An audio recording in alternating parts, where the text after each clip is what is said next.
अस्सलाम वालेकुम dear students, welcome. आज के लेक्चर में हम रिलेशंस के बारे में बात करेंगे, लेकिन अपनी असल गुफ्तगू शुरू करने से पहले मैं कुछ पुरानी बातें रिकॉल करना चाहता हूं। मुझे उम्मीद है कि आप सबको याद होगा कि हमने सेट में एक कार्टेशियन प्रोडक्ट के बारे में पढ़ा था। क्या आप में से कोई बता सकता है कि कार्टेशियन प्रोडक्ट क्या होता है? वेल, आइए मिलकर देखते हैं कि कार्टेशियन प्रोडक्ट क्या होता है। कार्टेशियन प्रोडक्ट की डेफिनेशन इस वक्त आपके सामने है। Let A and B be the sets the Cartesian product of A and B denoted by A times B is the set of all ordered pairs A B where A belongs to set A and B belongs to set B. आप जानते हैं कि set के जो elements होते हैं उनको हम स्मॉल लेटर्स से शो करते हैं और सेट के नाम को हम कैपिटल लेटर से शो करते हैं।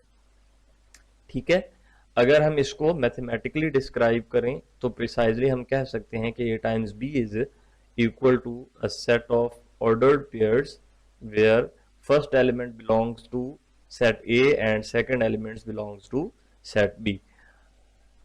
इस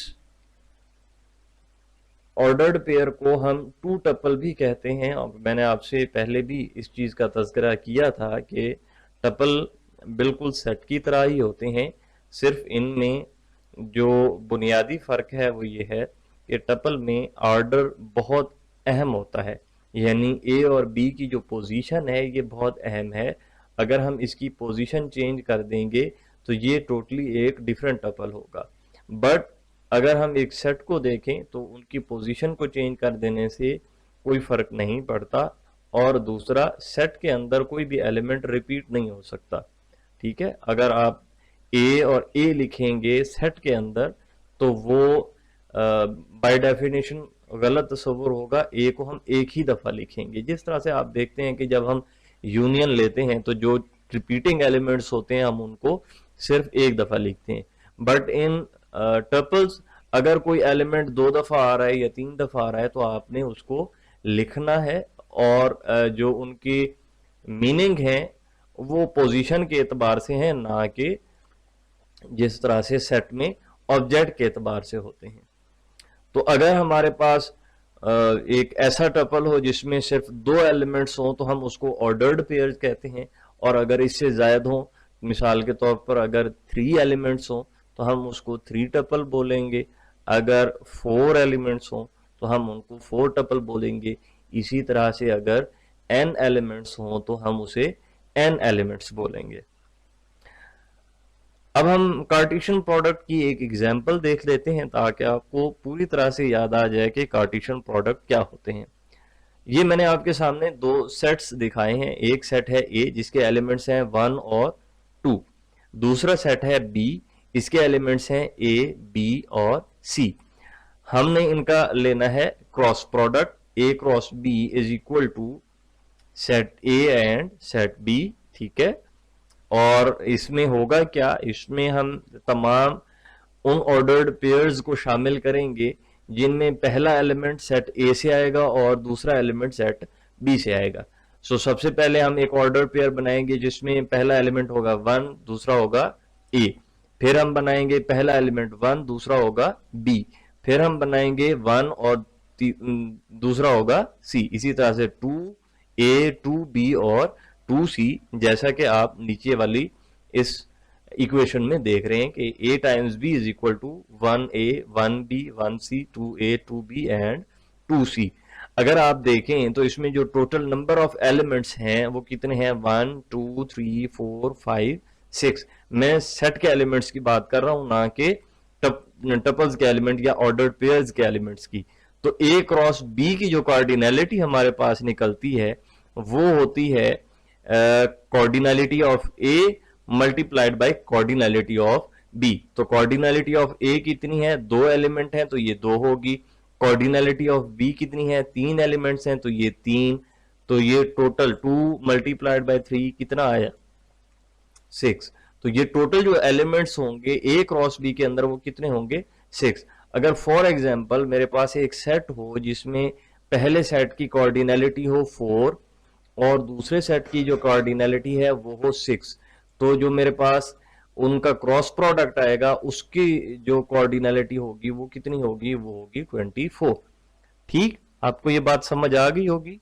चलें अब एक और एग्जांपल लेते हैं। लेट्स से मेरे पास तीन सेट्स हैं, ए, बी और सी।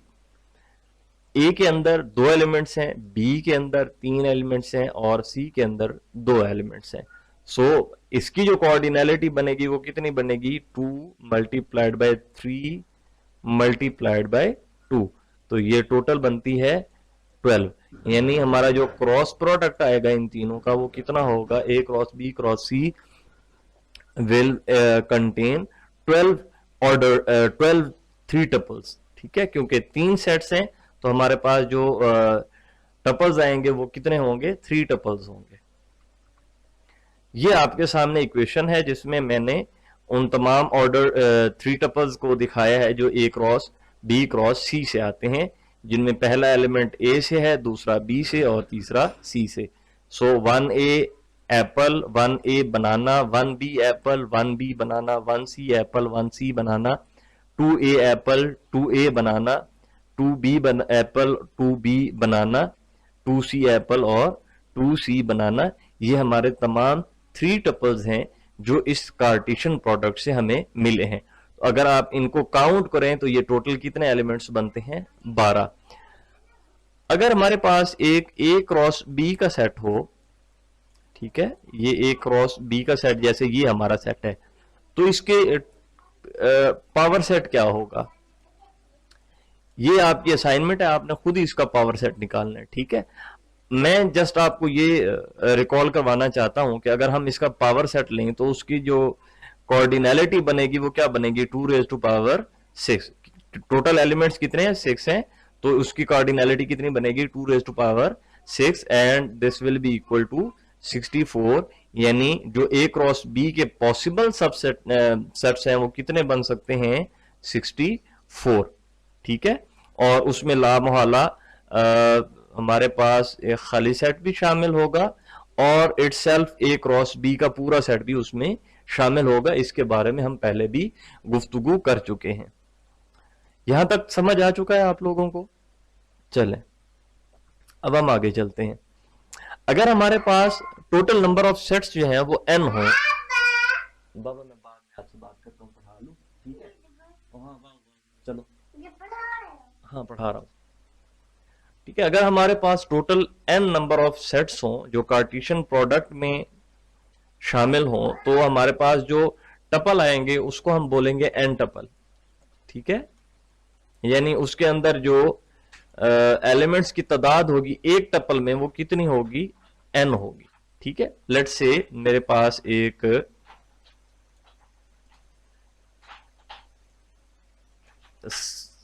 A1 क्रॉस A2, सॉरी मेरे पास असल में वो दूसरी पेन नहीं है लिखने के लिए, माउस का इस्तेमाल कर रहा हूं तो इसलिए थोड़ा सा गड़बड़ कर रहा है। सो A3 and so on cross AN। ठीक है, ये AN तक अगर हमारे पास सेट्स हों तो उनके जो एक टपल बनेगा उसमें कितने एलिमेंट्स होंगे, उसमें टोटल n एलिमेंट्स होंगे। ठीक है, जिनमें एक पहला एलिमेंट जो हमारे पास आएगा वो आएगा पहले सेट से। ठीक है, मैं इसको थोड़ा सा मिटा रहा हूं तो मैं सिर्फ अभी टपल लिखने लगा हूं। सो पहला एलिमेंट जो है वो A1 का पहला एलिमेंट है, दूसरा एलिमेंट जो है वो A2 का पहला एलिमेंट है, तीसरा जो है वो A3 का पहला एलिमेंट है, और इसी तरह से अगर आप चलते जाएं तो n तक हमारे पास जो है वो टपल इसके अंदर शामिल हो जाएंगे। ठीक है, तो उसको हम कहेंगे n टपल। यहां तक बात समझ आ गई। अच्छा, ये भी पॉसिबल है कि हमारे पास एक सेट हो A और हम उसका अपना क्रॉस प्रोडक्ट ले लें, यानी हम A क्रॉस A भी कर सकते हैं। ठीक हो गया। फॉर एग्जाम्पल मेरे पास एक सेट A है ये, ठीक है, A क्रॉस A, उसमें एलिमेंट्स हैं, बल्कि ये एग्जांपल है हमारे पास, ये उसकी फॉर्मल डेफिनेशन है मैथमेटिकली हमने ये शो कराया कि A cross A is equal to an ordered pair A B where first element is in set A and second element is also from set A। तो आप अगर देखें तो ये हमारे पास एक एग्जाम्पल है, सेट A है, set A is equal to 1 2 3, उसके जो टपल्स बनेंगे वो कौन कौन से होंगे, 1 1 1 2 1 3 2 1 2 2 और 2 3 3 1 3 2 और 3 3। अगर आप इसमें देखें तो 1 2 और 2 1 इनमें जो एलिमेंट्स हैं वो सेम हैं, सिर्फ उनकी पोजीशन चेंज है। तो क्या ये सेम है? नहीं। मैंने अभी थोड़ी देर पहले तज़किरा किया है कि ऑर्डर्ड पेयर्स में जो पोजीशन है एलिमेंट की वो मैटर करती है, इसी वजह से तो हम उसको ऑर्डर्ड पेयर कहते हैं, या उर्दू में अगर हम उसको देखें तो तरतीबवार जोड़े। तो इनमें तरतीब बहुत मैटर करती है, इसीलिए 2 1 और 1 2 या 1 3 और 3 1, इसी तरह से 2 3 और 3 2 वगैरह, ये डिफरेंट टपल्स हैं, एक जैसे टपल्स नहीं है।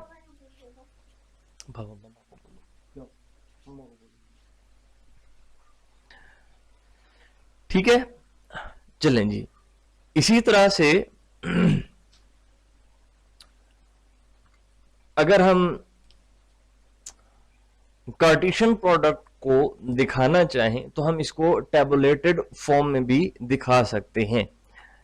ये हमारे पास A क्रॉस B है, जिसमें जो हमारे पास सेट A है वो है 1 2 3 और जो सेट B है वो है 4 5 6। ठीक है, सो ये मैंने सेट A के एलिमेंट्स को लिखा और ये मैंने सेट B के एलिमेंट्स को लिखा। तो जो मेरी ये जो पहला कॉलम है इसमें पहला एलिमेंट सेट A से है और दूसरा जो एलिमेंट है वो सेट B से है। सो पहला कॉलम है 1, ये यहां पे 1 आ गया, दूसरा एलिमेंट है B से 4, इसी तरह से A से 2 और B से 4, A से 3 और B से 4। सिमिलरली अब हम दूसरे कॉलम में चलते हैं। दूसरे कॉलम में यहां जो पहला एलिमेंट है वो सेट A से है और दूसरा एलिमेंट सेट B से है। ये बना 1 5, इसी तरह से 2 5, इसी तरह से 3 और 5 यहां पर आ गया। फिर हमने अगला कॉलम देखा, उसमें 1 6 2 6 और 3 6। ये बहुत ही कन्वीनियंट वे है अगर आप इसको दो सेट्स की सूरत में देखते हैं, बट जैसे जैसे सेट्स ज्यादा होते जाते हैं या डायमेंशन हमारी बढ़ती जाती हैं तो हमारे लिए इसमें प्रॉब्लम्स आ सकते हैं, मुश्किलात पैदा हो सकती हैं, but still it is very convenient to show a cross product of 2 sets. अब हम बात करते हैं रिलेशंस की। ठीक है, a relation R is a subset of the Cartesian product A cross B। ठीक है, और हम इसको कहेंगे relation from A to set B। ठीक है, अभी हमने क्रॉस प्रोडक्ट को देखा है या कार्टेशियन प्रोडक्ट को देखा है क्या होता है, और कोई भी उसका सबसेट अगर हम ले लें तो हम उसको रिलेशन कह सकते हैं। The element of R ordered pairs where first element belongs to A and second elements belongs to B।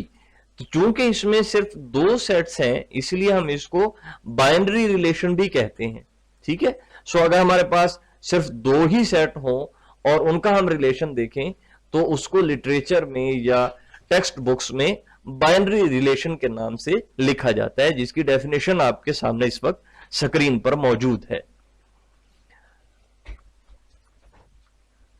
मिसाल के तौर पर मेरे पास एक set A is equal to 0 1 and 2 और दूसरा सेट B है which is equal to A B and C। इसके ऊपर मैं मुख्तलिफ रिलेशंस डिफाइन करना चाहता हूं। तो first of all I will take cross product of A and B which is in front of you. A cross B is equal to 0A 0B 0C and so on up to 2C. Now let's try to define some relations on this A cross B या a relation from A to set B. So आपके सामने एक R1 है जिसमें elements हैं 0A 0B 1B and 1C।